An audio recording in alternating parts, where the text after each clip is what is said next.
Baik, kita masuk ke faktor-faktor yang mempengaruhi kesetimbangan. Yang pertama, nah, adalah perubahan konsentrasi. Perubahan konsentrasi. Oke, perubahan konsentrasi ini dapat mempengaruhi kesetimbangan reaksi. Perubahan konsentrasi ini dapat dilakukan dengan cara menambahkan atau mengurangi konsentrasinya. Berarti perubahan konsentrasi ini bisa ditambah konsentrasinya, bisa juga konsentrasinya itu dikurangi. Nah, sekarang kita masuk ke sini. Jika konsentrasinya itu ditambah, jika konsentrasinya itu ditambah, konsentrasi simbolnya kotak begini ya, burung kotak, maka sistem akan bergeser dari arahnya. Maka akan bergeser dari arahnya. Maksudnya bagaimana? Nanti saya jelaskan. Ini saya tulis dulu. Nah, sekarang jika konsentrasi dikurangi, maka sistem akan bergeser menuju arahnya atau ke arahnya.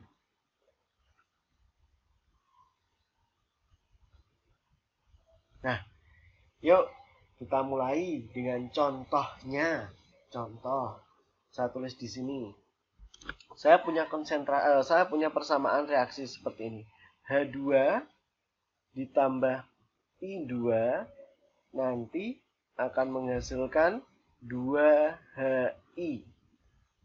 Masih ingat ya? Ini reaksi berlangsung dua arah, reversible, bisa ke kanan, bisa ke kiri. Gitu ya. Jika konsentrasi H2 ditambah,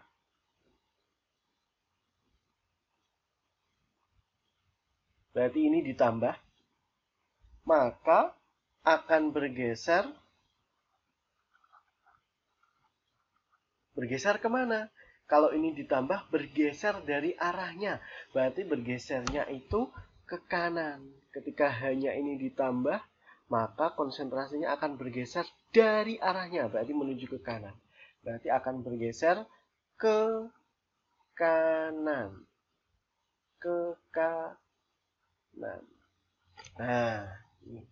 Sebaliknya, jika H2 ini dikurangi, konsentrasi H2 dikurangi, maka ini H2 dikurangi ya, minus. Ketika ini dikurangi, konsentrasi dikurangi, akan bergeser ke arahnya, berarti akan menuju ke sini. Berarti akan bergeser kemana? Ke kiri atau menuju ke arahnya. Yang dimaksud seperti itu. Gitu ya. Nah, sekarang jika nih HI konsentrasi HI ditambah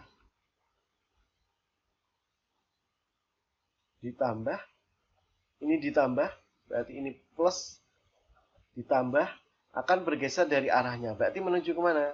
Betul, bergeser dari arahnya, berarti menuju ke sana. Berarti bergeser ke kiri. Nah, gitu ya. Ini patokannya. Jika konsentrasinya ditambah, maka akan bergeser dari arahnya. Jika konsentrasinya dikurangi, maka akan bergeser ke arahnya itu. Nah, sekarang catatan ya. Pada kesetimbangan heterogen, kita tahu ada kesetimbangan homogen dan heterogen. Kesetimbangan heterogen, kalau heterogen berarti heterogen, yang seperti saya jelaskan kemarin di video sebelumnya, berarti ada dua fase atau lebih. bisa solid, liquid dengan aqueous, maka yang berlaku hanya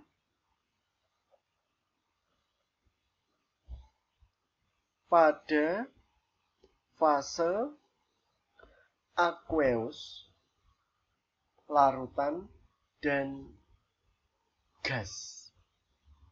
Untuk solid dan liquid, dia tidak ada efeknya sama sekali, berarti tidak dipengaruhi oleh solid ataupun liquid. Dia hanya berlaku pada fase aqueous atau larutan, dan gas. Contohnya, misal saya punya ini AB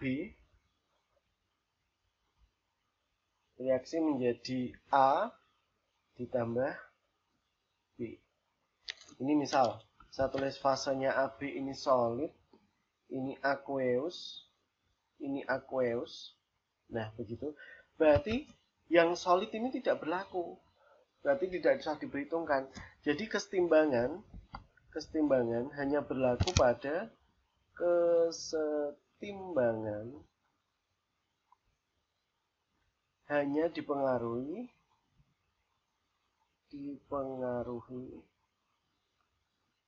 oleh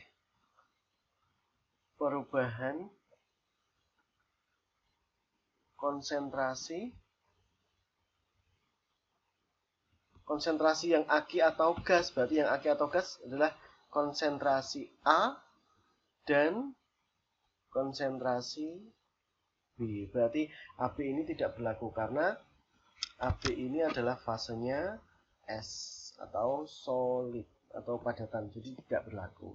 Nah, itu adalah faktor dari perubahan konsentrasi. Saya ulangi sekali lagi, jika konsentrasinya ditambah, maka akan bergeser dari arahnya. Jika konsentrasinya dikurangi, maka akan bergeser menuju arahnya atau ke arahnya. Ini ya patokannya ya. Nah, di video berikutnya saya akan membahas tentang perubahan suhu yang memengaruhi pergeseran kesetimbangannya. Terima kasih.